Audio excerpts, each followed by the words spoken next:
Your personal brand is about you, not the modified, edited version of you, but the real you.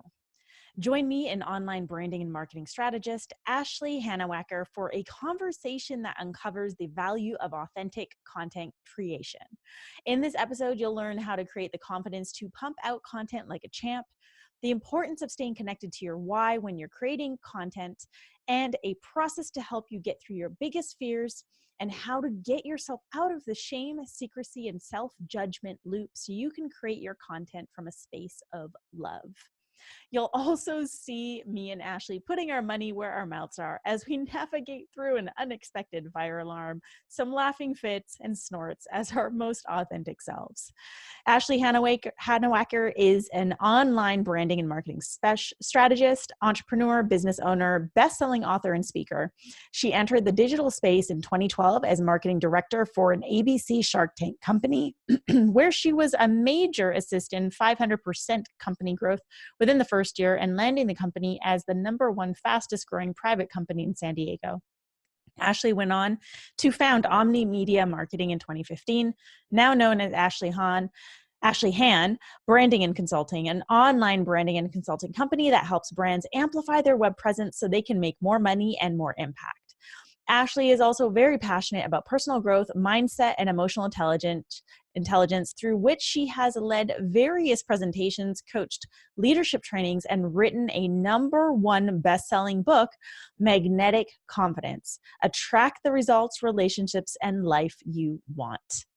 If you're brand new to today's thought leader, please be sure to hit subscribe and drop a rating and review. If you are a loyal listener, thank you for being here, and please make sure you drop a rating and review. Now it is time to learn soul-aligned branding and content creation with Ashley.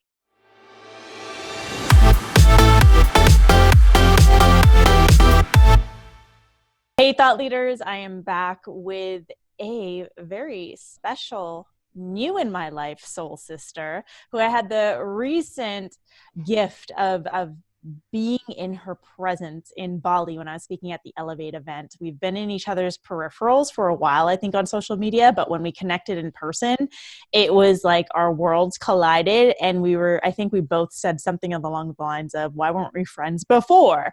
So without further ado, I'd like to introduce you to my new soul sister, Ashley Han. Ashley, welcome to today's Thought Leader. Thank you so much for having me. And I felt the same way, girl. So we have a soul connection for sure. And I'm so excited to be doing this episode with you today. And we're like pretty much neighbors. Pretty much. Yeah, it's true. Yeah, both in Southern California.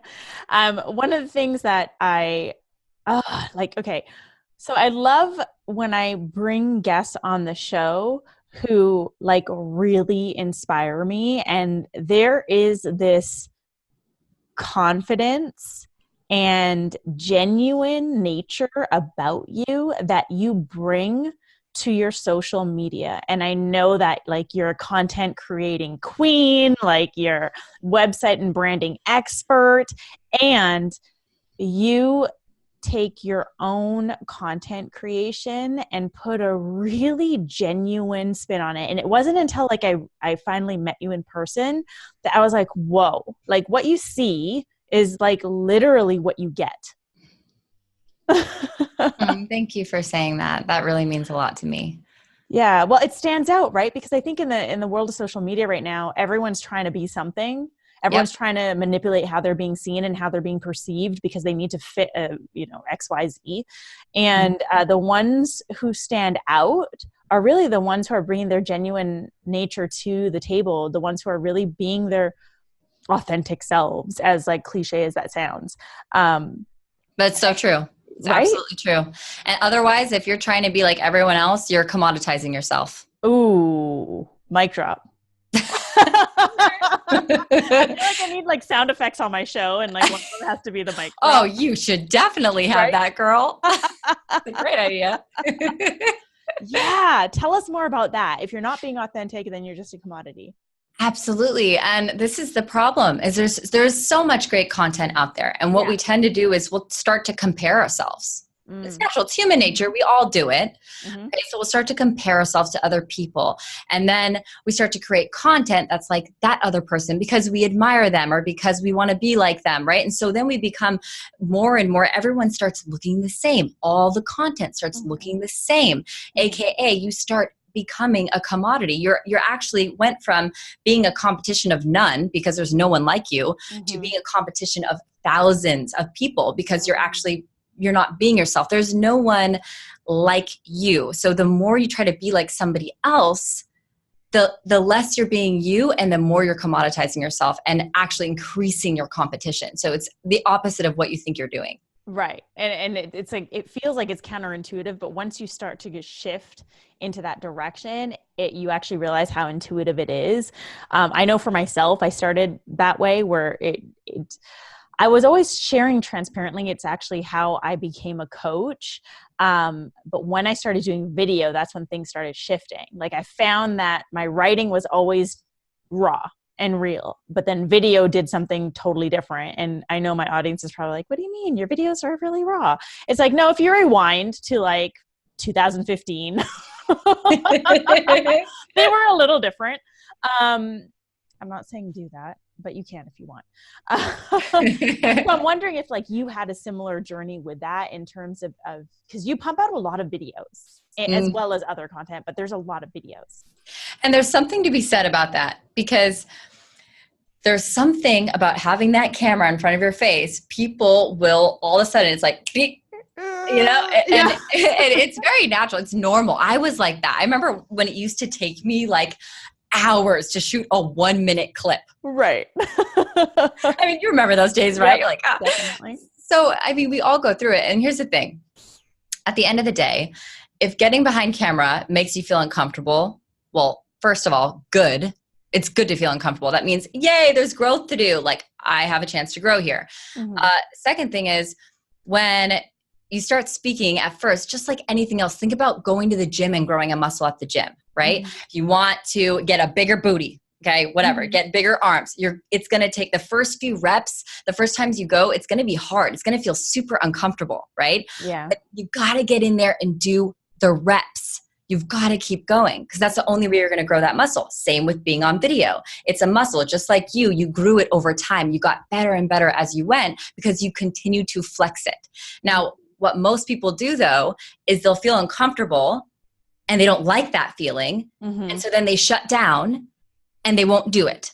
And they Right. resist. And what we resist persists. Mm-hmm. So you won't grow that muscle and you'll never get better at video if you're not willing to push through the fear and lean into the discomfort and do it anyway. Yeah. Yeah. That's so true. I'm just like relaying back to my own journey and like what I've seen in my clients. And it's so true. And um, let's be real, video content is hot right now. It's what's gaining traction. It's easy to Instagram, for example, makes it easy to digest with like these short videos and then IGTV, and Yep. it's hot right now. And it's a great way to get your message out there. But if you're continuing to let your fears and your bullshit stand between you and like actually putting your message out there, then you're the only thing that's standing in your way. Mm-hmm. So like, what did it take for you to actually make that shift, right? Because I think it's so easy to be like, just hit record, just be authentic, just be real. Like that, those are really easy things to say and feel more complicated when you're in the Mm-hmm. moment. Mm-hmm. Yeah. Honestly, when I started, it helped when I did videos with somebody else next to me. Oh, interesting. Yeah. So if you want, for example, live video is one of the most terrifying things for people. Yeah. And Because you can't edit it. I know. Yeah. It's like, once the records button on, you're done. Like that's it. Yeah. You hit that button, you're committed. So that can feel scary to people. So for me, I remember when I did my first few lives, I remember my very first live, I had Lori Taylor. She's a rock star, amazing woman. Anyway, I had her on there with me. Lori Taylor's like one of those powerhouses. She's got like so much energy. I don't even know where she puts it all. And Right. so I felt like it was this, and she also cares about me so much. So I just felt that she had my back, right? Mm. It was still scary, but that's an example of a baby step that you can take to kind of ease you into feeling more comfortable on camera, is doing it with somebody else. Yeah, that's a great idea. I've actually seen a lot of people do that where they'll go, because Instagram and Facebook now lets you bring people on. You don't have to be in the same location. So I've seen a lot of people do it that way too, which is really cool. Cause yeah, you feed off of each other's energy and you don't feel like you're in it on your own. Yep. But I mean, why is this so important right now? Like, we all know video is important, creating content's important, but like, why? Because yeah. Well, you said it yourself, Ruby. You were like, okay, people are craving raw. They're craving authentic. They want real people because there's so much fake polished stuff out there these days. As I say to my clients, get video testimonials over written. The reason why is because it's way harder to fake on video than it is to fake it writing it, right? Yeah. People can sense it in the energy. Like they can watch a video and they see your body language, they see how you're speaking, how you're holding yourself, and they'll feel, okay, this person seems a little off, seems a little inauthentic. They can feel that. That's why so many people get scared to do it in the first place, because they're scared of those judgments, which people make judgments. It's just part of life. For sure. But the reason why video, I believe, is really coming up is because it will right away decipher who's being real and who's not. It's true. So true. Yeah. Yeah. Because it's a feeling we get when we watch something. When you watch something and you can feel the person's energy, the tone behind their voice, even their presence and the way that they're holding their physical body up and the way that you're positioning yourself and your comfort behind the camera with what you're trying to say. For sure. And yeah, for me, it's video has been important because it allows me to almost be in my flow a lot easier, because when you're typing, it's so much easier to like get caught up in perfecting it. Overthinking. Right. Because you can delete and retype and delete and retype. Whereas when you record a video, you're just recording and you're like, okay, here it is. Actually, I really want to encourage everyone listening, when you start creating video content, when you're filming yourself, if you mess up, acknowledge that you messed up and keep going. It humanizes you. Yeah. And I found when I posted this video on meditation, and I could not get the camera to stabilize for the life of me. Like, it just kept slipping and, you know, but I kept it in there because I thought, you know what, I'm sure a lot of people deal with this when they try, they don't have it. I was making it work without a tripod. I literally had pillows stacked and I had like a bait trying to hold it up. Like, I was being super creative about it. So I just joked about it and I embraced it instead of, I could have easily, because I do edit my videos. Okay. I could have easily edited that out, but I decided, you know what? No, I'm going to keep that in there because it's real and it's raw and it happens. Yeah. Totally. It's funny because I never edit my podcast for that reason. Because I'm like, you know what? Whatever. Shit happens. Someone's baby's crying. Someone's dog is, my dog is barking. I remember in one conversation I had on my podcast, their cell phone rang and then their friend was walking around half naked in the background. Oh, this was Joel Brown. Wait, no. Can go back to mine.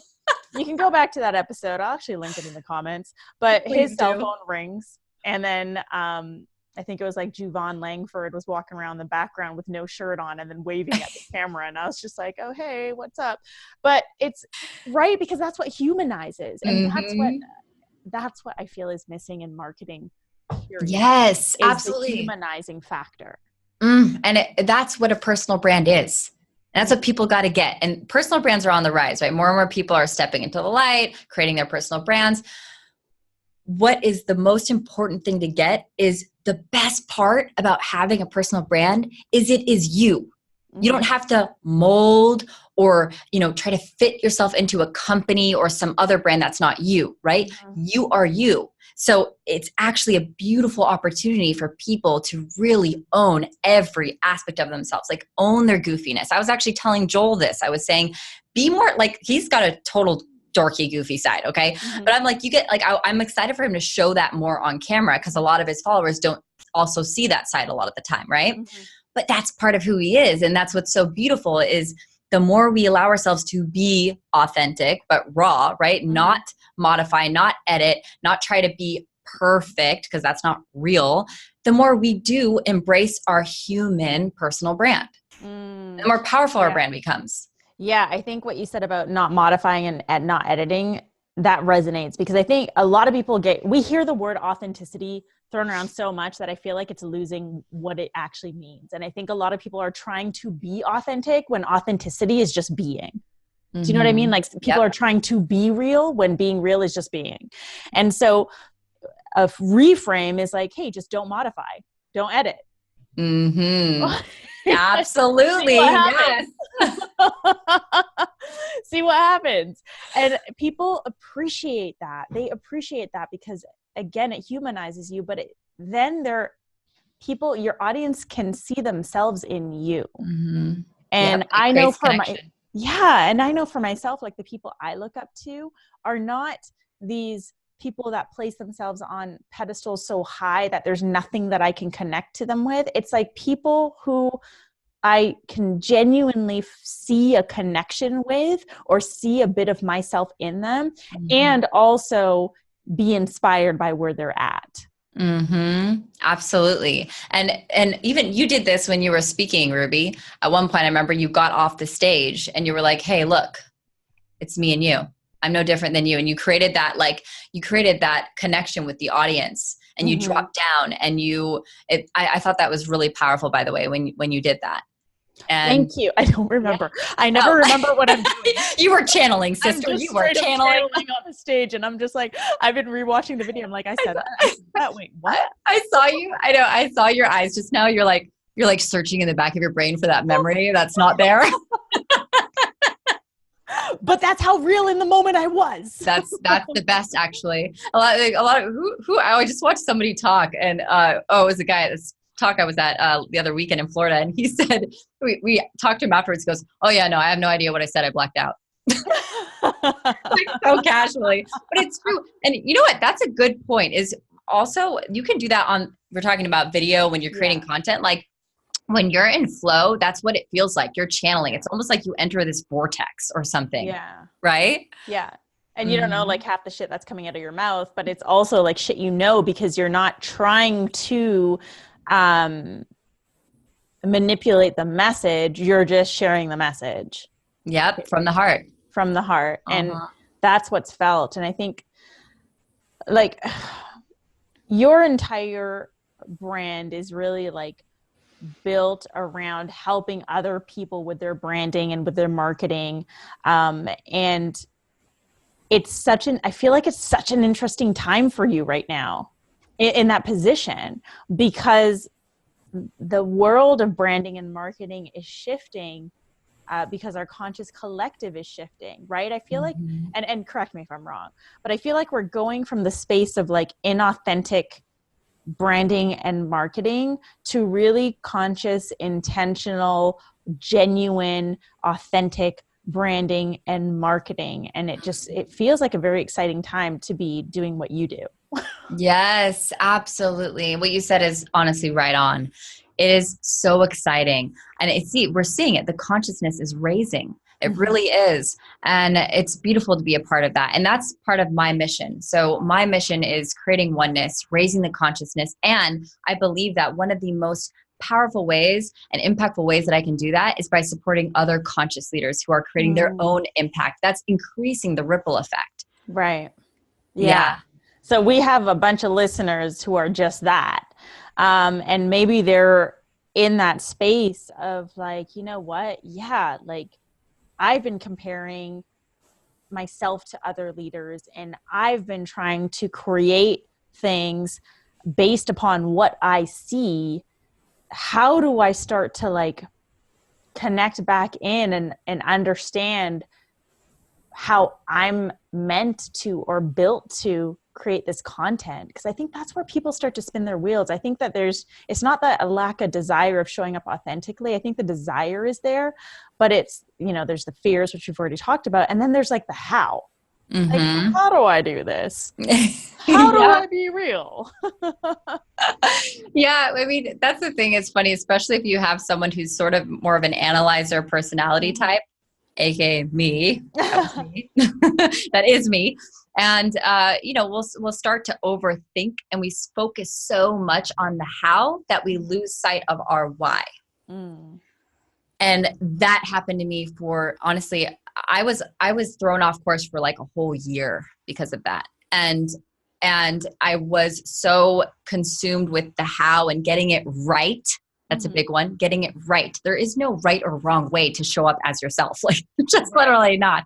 It's just, we want to do it right. You know, we want to do it. We want to know the how, and we obsess over it. And look, there's strategies you can do. There's of course tons of ways that you can do things.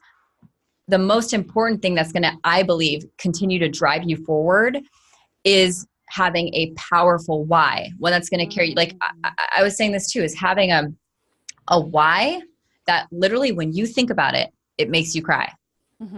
A why that makes you cry. And that's when you know you're in your purpose. When it really shakes you and moves you to your core, then you know you're in alignment. And you create from that space, it's going to be way easier for you to get on video. It's going to be way easier for you to put yourself out there when you're in your why. So when you get too consumed with the how, you start to lose sight of what really matters to you. Right. And I think that's a really good reminder for our listeners, even right now, if you're struggling with your content creation, are you actually getting caught up in the how versus the why? Because I think it's easy to, I think once you have a why, you've got the why. But what gets confusing or difficult is bringing that why into everything that you're doing. Like, I think people are like, my biggest mission is this, my biggest why is this, my purpose is this, and I have to create all this content. Like they separate it somehow. Oh yeah, it's true. And I say they because I've done this too. And we separate it because we get caught up in I have to post on Instagram today, or I have to post on Facebook today, or I need a minimum X number of posts, or I need to create, I need to do my weekly video today. And we get caught up in that. And when we do that, we lose sight of the why. Yep. We're being so focused on the mechanics. Yeah. And that can be, especially for the perfectionist listening, you know, we get so into the mechanics and having it right. And the intention and aligned action is what will get you there. Now the mechanics, I figured out, I learned a lot of it along the way. Because what works for me may not work for somebody else. Right. So that's why obsessing over the mechanics of things and the how is not always the best, because the how for me may not be the how for you, Ruby. Right. You know, it just won't. Yeah. But when the desire is strong enough for you to want to get the thing out there, you'll figure out a fucking way. Like, exactly. I remember when I first started coaching, I really wanted to start my YouTube channel and I didn't know anything about video. I knew nothing about it. I literally was like, hey, what do I have? I have my laptop. Cool. I started recording straight off my laptop. Okay, editing software. Well, I have this thing built into my laptop. Let me just try this out. Taught myself how to use it. Taught myself how to create like a beginning screen and an end screen. Taught myself how to put music on, and then taught myself how to upload onto YouTube. And that's how I built my YouTube channel for the first 2 years of my coaching career. And it was just because, it wasn't because I was like wrapped up in how do I build a YouTube channel. It was because I had a message that I wanted to put out into the world. And that was what was fueling my desire to just figure it out and just get it done. And I feel like we lose sight of that from time and time again, because of like what you said at the very beginning, comparison. And it's so easy. It's so easy. Social media makes it far too easy for us to get caught up in comparison when we're seeing what everyone else is doing, when we're seeing how people are doing their videos or creating their content. And then we're like, oh, I need to do this. And as soon as you step into the I need to do this or I should be doing this, you step away from your why. Yes, it's so true. I say, don't stop shitting on yourself. Yeah. I say that too. I feel like that needs to be a t-shirt. I know. It's so good, but it's so true. We do that all day. We do it like we're just walking around shitting on ourselves all day. Right. and it's like at the end of the day, you always know we know what we need to do. We do. And a lot of times we talk ourselves out of the very thing that we know we need to do. Yeah, we're really, really good at that. Yeah, absolutely. Expert. Yeah. And it's, I think a lot of people wait also, well, when I feel confident enough, I'll do this. And if there's one thing that I learned, it's that confidence is created. And it's just like what Ashley was saying just a while back about like flexing the muscle and doing it over and over again. And, you know, that's why there's magic in repetition. It's like we got to create the confidence. We can't just wait for confidence to land. We can't just wait for us to like download confidence in a meditation or by taking like it doesn't work that way. We have to take action. We have to record videos. We have to crush the content. And like when it comes to figuring out what works and what doesn't, I think that's another fear is like, what if I do this and it doesn't work? What if it's approached by crickets? You know, like when you post something and no one says anything. Oh yeah. Oh yeah. Oh, sister. Yes. I totally get that one. Okay. I actually have a really cool thing that I do for this. I actually have this process outlined in my book, and it was one of the things I got the most positive feedback on. So I take myself through this process where when a fear comes up, Mm-hmm. I'll keep asking myself, okay, and so what? Mm-hmm.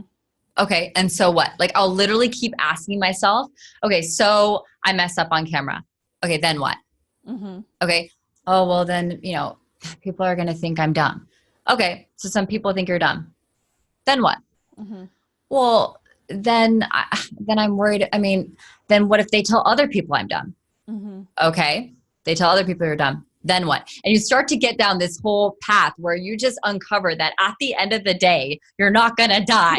Right. Exactly. At the end of the day, you're not going to die. You're not going to die. And you'll actually, when you say it out loud, my favorite is if you can have a friend take you through this process. I've done it with a friend, and we both start cracking up, and all of a sudden this fear that felt like a big bully just it becomes this like small little cute puppy that you're like playing with and laughing at. It totally diminishes but very rarely do people take themselves through that process and confront the fear, right? We just want to avoid it. We're like, oh, okay, there it comes. I don't want to deal with it. Yeah. And that's like whether you're consciously doing it or unconsciously doing it, it can feel like that, like some people don't understand that they're doing it, but they feel like, oh, like I know I can play bigger, or like I feel like I'm playing small. Mm-hmm. And that's like, are you letting yourself be seen? Like, are you giving yourself permission, or are you utilizing the courage that you have to just put yourself out there? Mm-hmm. And I know that people listening to this are probably thinking, oh, but Ashley and Ruby, you know, they're just really good at this, or they just have the confidence. And I just want to make it really fucking clear, guys. I didn't start with this confidence. Okay. Hell no. Let me just make that clear. If you met me like 5 years, what year are we? 5 years ago? If you met me like 6-7 years ago, I was a totally different person. I was totally different. Like flip-flopped. Completely different. Just flip-flopped. Like flip-flopped. Like just not who I am. And Ashley, it feels like you grew into this as well. Oh, 100%. That's why I'm like, oh yeah, me too. Actually, similar time frame. So mine was about 5 years ago. Yeah. Oh, I was diagnosed with severe anxiety disorder. I used to take medication every single day for 2 years. I would have rather died than speak in public. I would have rather died. That's how much my anxiety was paralyzed. I couldn't speak. The words couldn't come out of even if I tried, I would shake. My whole body would tremble. I'd be sweating. I mean, that obviously, those were symptoms of something that was going on underneath. Of course. Yeah. But I've completely not even the same person at all. Yeah. It's incredible. Yeah. And like, it's important for us to emphasize that we got here by doing the work, you know, by taking action. This isn't, again, like you don't just wake up one day and feel confident enough to crush video content. Like you just start doing it and cultivate that confidence. And if you have a message and if you have a mission and if you know this is your purpose, then how much longer are you willing to let yourself hide? You know? And I think that's the question that would make me cry, is like, how long am I willing to hide or play small? And the answer is always like, no, I'm not willing to do that. And then I just go out and take action.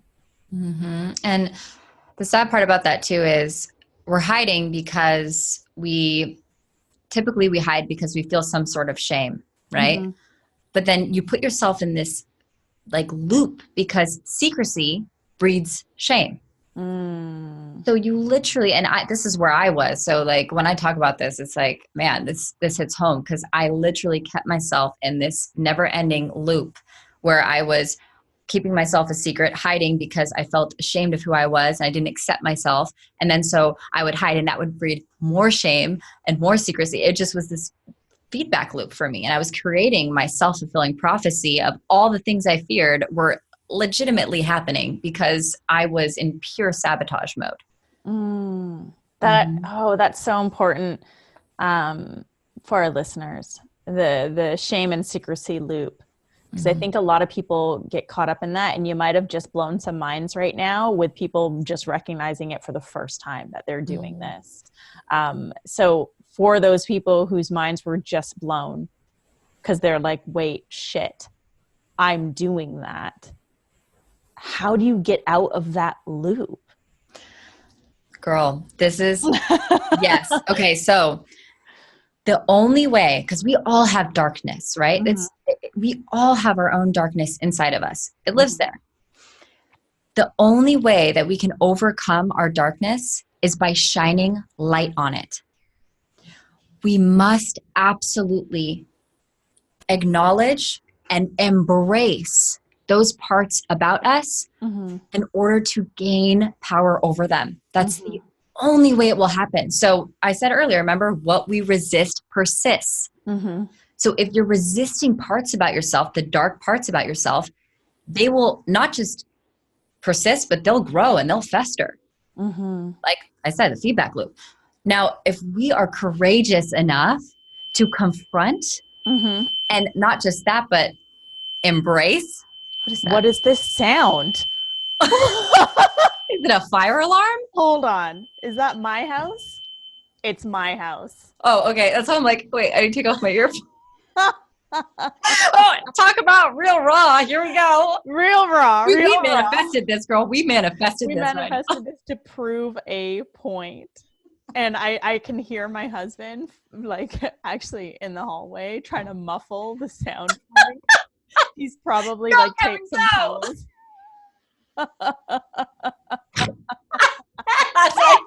And I'm keeping that snort in too. I hope you do. Listeners, we've got a snorter. We are showing you what raw and real looks like. And I bet you're probably fucking digging this even more and digging us even more, right?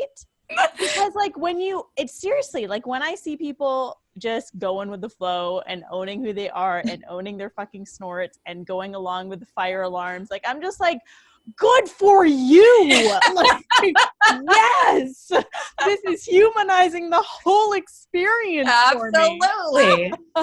It's like freeing. Yes, it is freeing. So hopefully the sound is muffled enough for you listening in your car to not be like, what the fuck, this is annoying, because I feel like Ashley was about to get to like a really good point. And I need you to complete that because it was so good. We were talking about the shame and secrecy loop and like getting out of it, because like I feel like so many people are stuck in that, and by listening to this they're going to be aware of it. And now they can see what they can't. You can't unsee what you see, right? So now like our listeners are like, oh shit, I'm stuck in this loop. I can't unsee this. Yep.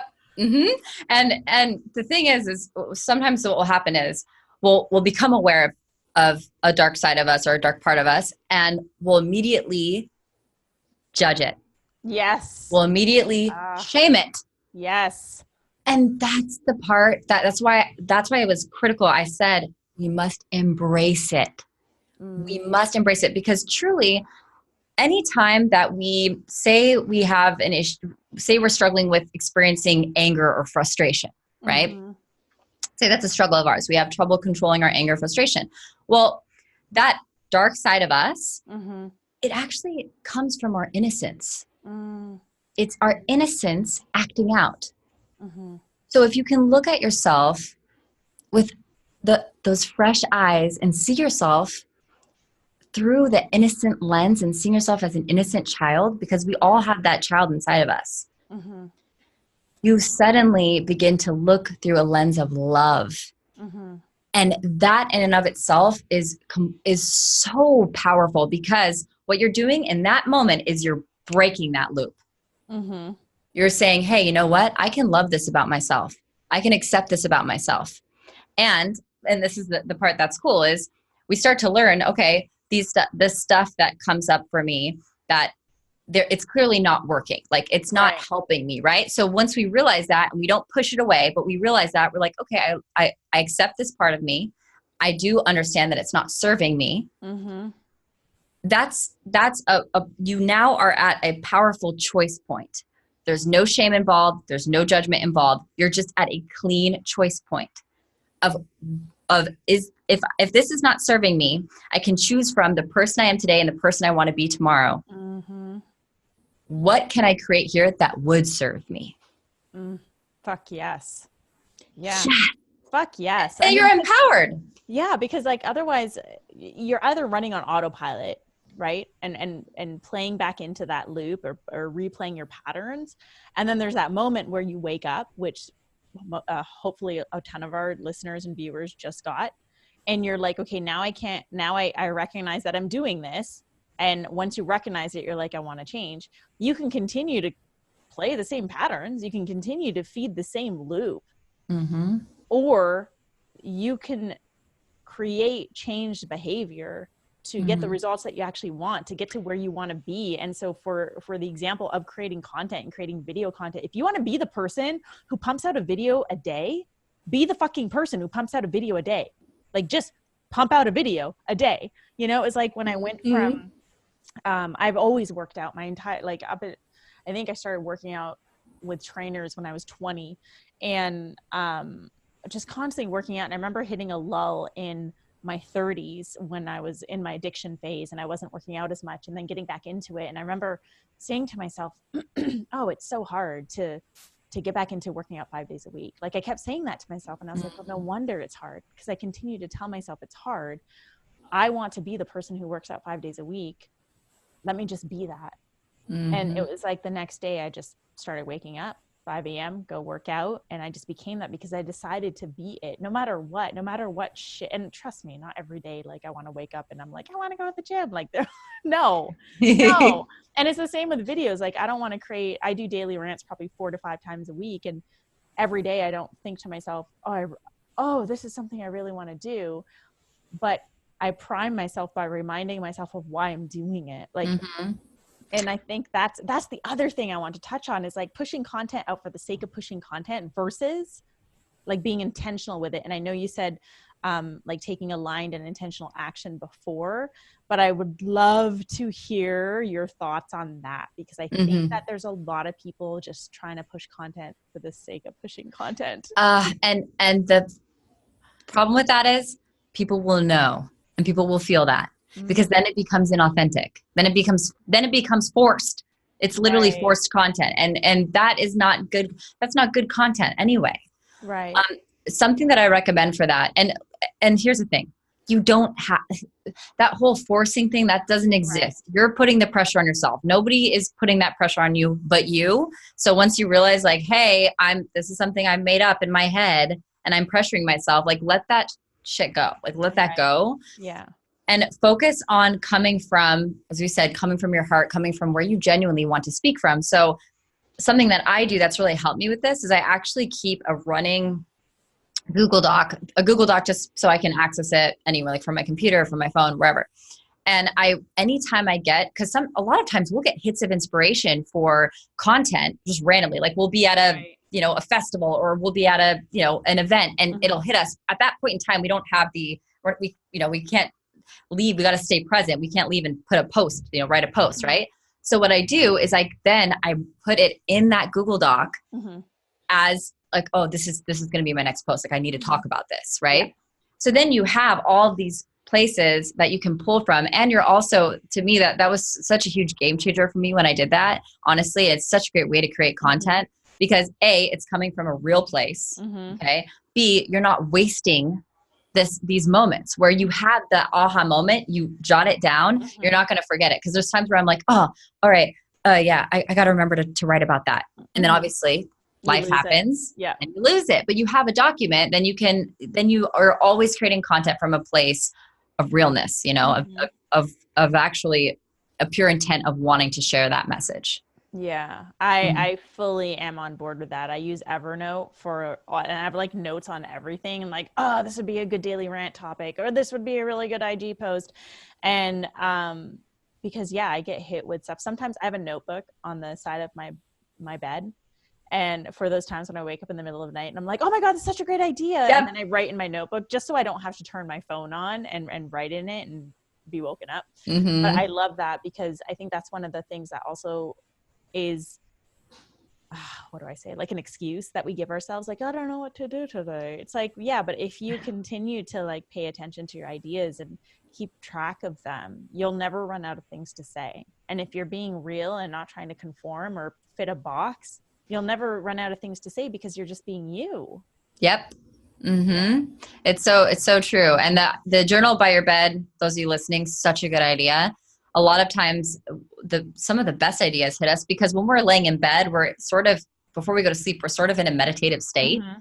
And a lot of times that's when the answers will come Yeah. through, right? Like Yeah. you've been wanting to talk about something, but you're like, oh, I don't know. And then all of a sudden, bam, it's there. Mm-hmm. So I love that. And I practice that. So I have a journal by my bed. I also, something I highly encourage is journaling first thing in the morning. So I Mm-hmm. also feel like the same thing happens. I actually do it always right after my meditation. So I'll do my Mm-hmm. morning meditation and then I journal. And I found that literally I'll like write a post with not even meaning to in my Yeah. journal. Yeah. I have had that many times. It's funny because like sometimes my journal entries, because I'm a double Virgo, and so I love perfecting everything, and I would try and perfect my journal entries too. And then I just got into the point, it's like, how am I feeling? If I'm feeling ranty or angry or like upset, I like purge it out into my journal, and then I get into the space of like, oh, okay, and now I can like actually write some stuff, and then I might get poetic. And so like my journal entries go like, if anyone else was reading it, you'd be like, she's seriously bipolar, because like on one page it'll go from like this spewed out like fucking purge, and then right after that is like this beautiful thing. But it's so I love that about journaling because it helps us tap into that authentic place Mm-hmm. versus like scrolling Instagram and then feeling like, oh, I need to like do something like this person did because XYZ.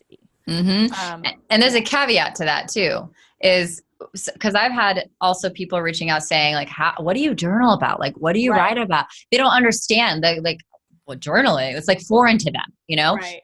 But the issue there, and so this is what I tell people, if you're listening now and you want to journal, it's something you want to explore, and you're just not quite sure how to even start, literally put a timer down for 5 minutes and make a commitment to yourself that you're going to write nonstop for the entire 5 minutes.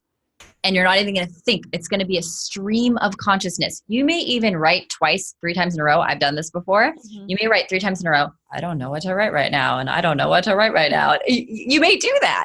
And I've done that before, and that's okay.